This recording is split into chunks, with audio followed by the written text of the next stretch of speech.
Greetings friends, Jennifer Nicole Campbell here, and today we're going to be listening to and looking at probably one of Mozart's most profoundly beautiful choral works, and that's his Ave Verum Corpus.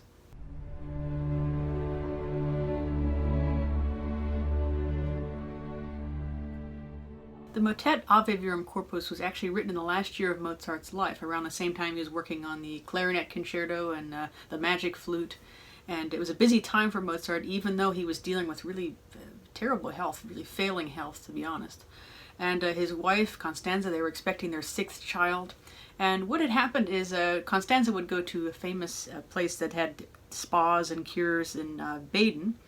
And there Mozart actually knew the choir master very well. His name was Anton Stolk. And actually Stolk is the one who commissioned Mozart to write Ave Verum Corpus. He was a choir master. He had very limited musical facilities. So he actually wanted to make sure that he set the words for a smaller groups, a mixed choir, a very small string ensemble, and a simple organ continuo or organ accompaniment. The translation of the words Ave Verum Corpus is Hail True Body. It was written for the feast of Corpus Christi, which is the body of Christ, a very special feast day in Christian traditions. And this is a great time of year to be talking about a piece like this. It's, after all, Holy Thursday, or Maundy Thursday as some call it. So we're going to take a look and listen together. I'll make sure the music's up on the screen for you. Before we delve into the score, I want to encourage you, please subscribe to the channel if you haven't. It's only about 30% of you that watch the videos are subscribed. The other 70% you still haven't subscribed yet, so hope you'll do that. And that supports me a lot, supports the channel, supports our community. Now let's take a look at the Mozart.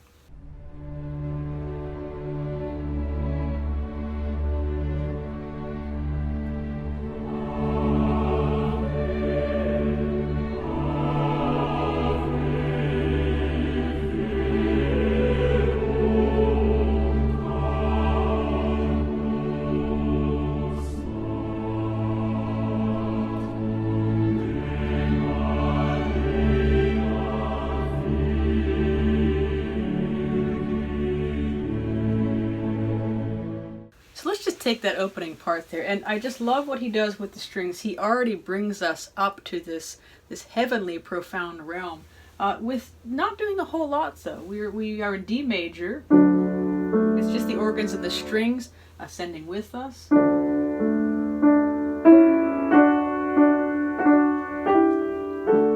Using a lot of thirds. Thirds often convey a sense of intimacy. In this case, it's a beautiful, divine sense of intimacy. And notice that the organ is holding us down on bass D, so we feel already this sense of comfort and beauty. And that kind of sounds like, "'Tis the gift to be simple, 'tis the gift to be..." I never thought of that until now. Well, who knows? Maybe someone took that. Now what I love is that the 3 of the voices are pretty much completely still for the first measure, and then the second measure. They're not moving a whole lot, giving us this sense of feeling grounded. And then the angelic voices, right? The sopranos, Ave, Ave, right? So it's hail, right? Hail, Ave, hail. So reaching upward towards something above, something higher. And he's just outlining a D major chord. And then I love what he does in the second measure though. He uses chromaticism to kind of draw us further into this mysterious intimacy, which really matches with the text, right? Hail, true body of Christ here. And then what he uses for verum is thirds now between the alto and soprano, which gives us, again, thirds are very intimate intervals. Very easy to sing. And I love the chord, this delicious chord he uses in the second measure. That is a minor 7th chord. I think it really is beautiful texture that he adds. And with Verum Corpus, we end back up in D major. So we're not moving a whole lot, which also almost simultaneously, we're able to feel grounded but also uplifted. It's an interesting paradox there. So what does he do with the text painting here with Born of the Virgin Mary? So take a listen. Natum, born. Natum de Maria Virgine.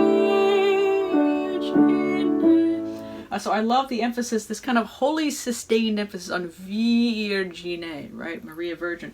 And there's a little dissonance there, okay? And then it rests down to A major. So we haven't gone very far harmonically.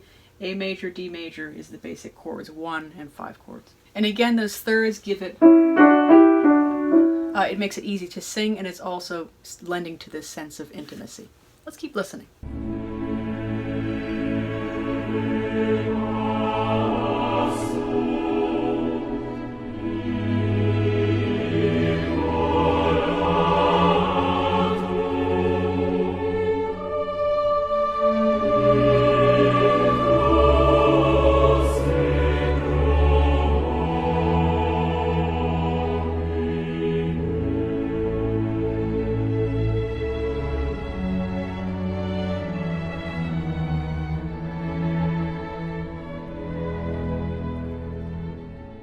So the text here now, who has truly suffered on the cross for humanity. So how does Mozart text paint these powerful words? Let's see what he does with the music first.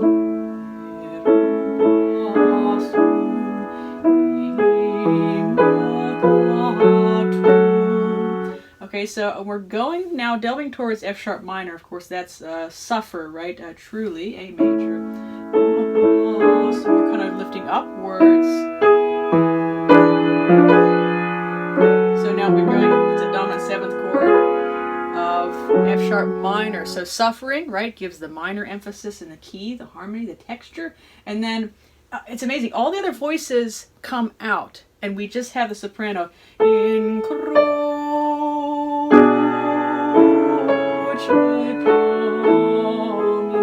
so that's representative of the cross going up, right? And so the cross, on the cross, so that's up, literally hanging up there on that top note, and then the other voices come in to join, right? So it's kind of Christ bringing humanity up to himself in the music, in the text painting. And then coming down for humanity.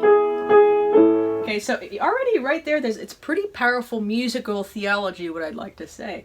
So the cross goes up, he brings humanity upon himself, and then,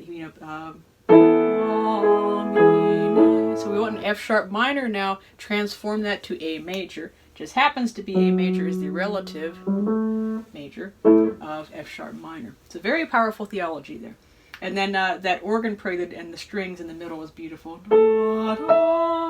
That's, I think, sort of mimicking in a musical way, not with the text, that right? Except now it goes up to E, one further.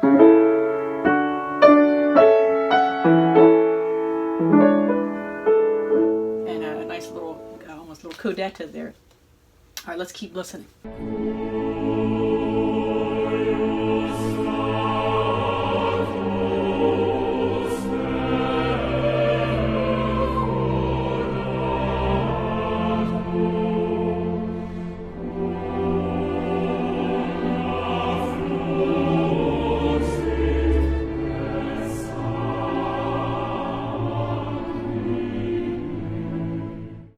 Whose side was pierced, pouring out water and blood. So what does Mozart do? How does he text paint this?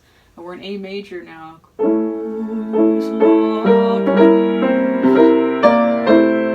Notice that now there's more motion between the voices, and you have a little more chromaticism. Especially between the soprano and the tenor, there's more movement. Perhaps that's symbolic of the blood and water pouring out. Fluxit aqua et sanguine. And what's happening with the harmony?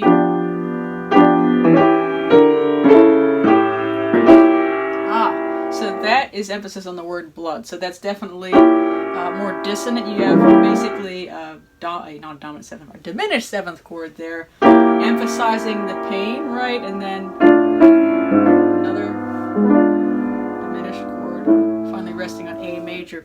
And this can be a really amazing moment here. He writes pianissimo.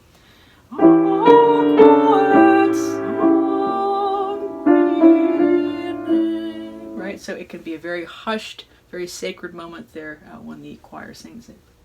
And then out of that, I love the part that comes up next. Let's take a listen.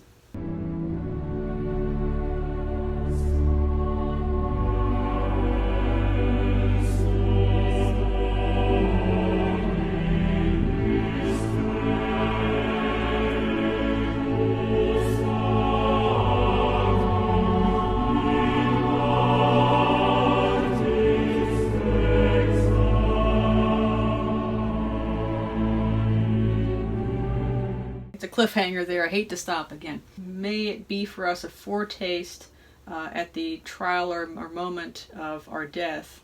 And we have, let's see, the thirds building up.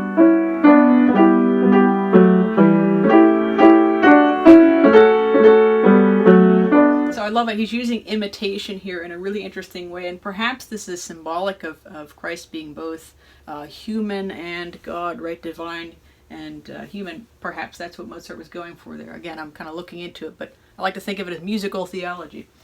And you have the imitation with the thirds there, again, that intimacy. And what does he do in Mortis examine? So that's trial, examine. Examine. He goes to G major. You think he's going to go examine? No. There's one moment that's really pivotal here at the end. Examine. So it's a musical cliffhanger. What's going to happen? We're going to an unexpected place. Let's see.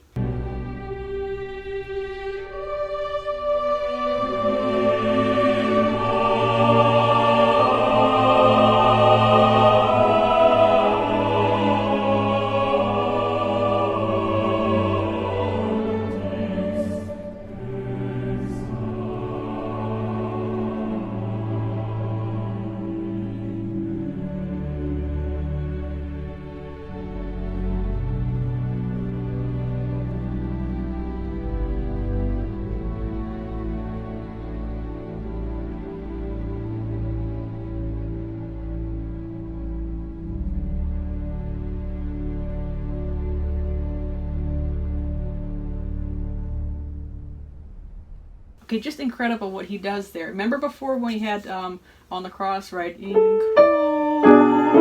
Now he goes.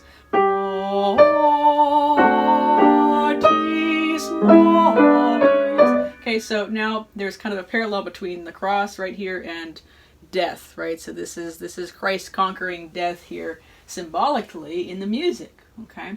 Again, the sopranos are by themselves. Better make sure you practice that, ladies, right? Well, you guys have to practice too, because it's hard to bring that chord in when you've got the sopranos up there. How do you find those notes? And again, the thirds were going up and then diminished chord. So death, right? So this is Christ taking on death, that diminished chord. We're in E major, right? So revealing something completely different. E major.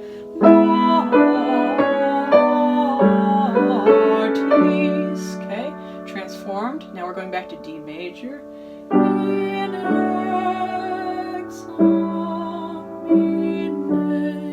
And resting back to D major.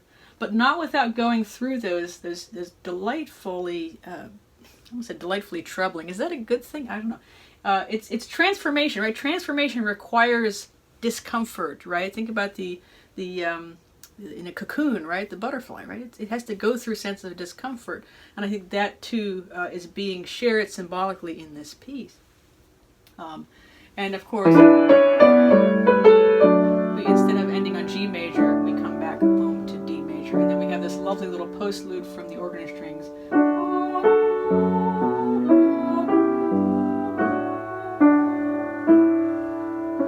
Which gives us even more a sense of closing off to the piece.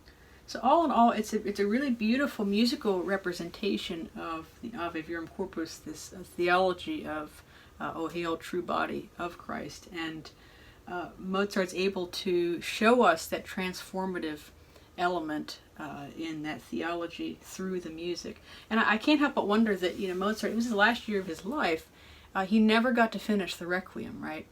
But he got to finish this piece, and it may be that you could say this is kind of Mozart's ultimate farewell gift to us. And to think that he was in such pain and had such a difficult time, yet he was able to give us this spiritual and musical gift. And I think that's a great lesson for all of us to able to transform our pain, the things we're going through, and to use it and give it as a gift to others by don't have to write this piece. Obviously, we're not all Mozart, but in everyday things that we do to ultimately serve others, and that's part of that Christian message, right? So, If you liked this video, I hope you're going to like, share, make sure you click the notification bell to hear about new episodes coming up, and that also helps me, and I hope you'll comment below, what do you want to hear next? In the meantime, I hope you have a wonderful Easter Triduum if you celebrate Easter. Eat lots of ham. I hope the Easter Bunny brings you lots of music. So take care, and we'll see you next time.